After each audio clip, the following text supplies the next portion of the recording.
في ناس سألتني كتير ازاي اختار كورس عشان اخده او دبلومة في التغذية. اول حاجة ان انت تختار المحاضر ده هو اهم جزء انت لازم تعرف وتراجع عليه وتعرفه كويس جدا وتعرفه باي نيم، عشان هو ده اللي هيديك العلم. يعني انا اتخيل معاك كده، هل ينفع واحد يروح لدكتور عشان يكشف عنده من غير ما يعرف هو اصلا اسمه، ولا يعرف هو مؤهلاته ايه، ولا حتى يعرف الخبرة العملية اللي هو اشتغل بيها ايه؟ فللاسف ده ما ينفعش خالص. وده بفيدباك من كل العملاء اللي احنا قدمناهم واللي احنا خرجناهم على مدار ال10 سنين اللي فاتوا. اسمي أميرة إبراهيم. أنا خريجة كلية العلوم. معايا ماجستير في الجيناتيك ودكتوراه في الجيناتيك انجينيرينج.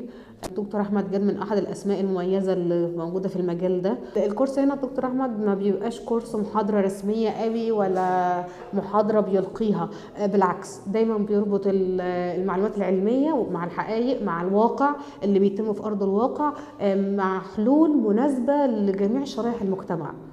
بيبقى الكورس عباره عن نقاش الرأي والرأي الآخر، بيسمع من كل الناس، بيرد على كل تساؤلات الناس، حتى لو التساؤل ده بره المحاضرة بيجيبوا ويقولوا ويحللوا قدامنا. فعلا دكتور احمد بيقدر يساعدنا جميعا في ان احنا نجمع ماده علميه، بيساعدنا ان احنا نفهم المجال اكتر، وفعلا بدايه موفقه جدا لكل اللي عايز يشتغل في مجال التغذيه او للي عايز يتعلم ده لنفسه.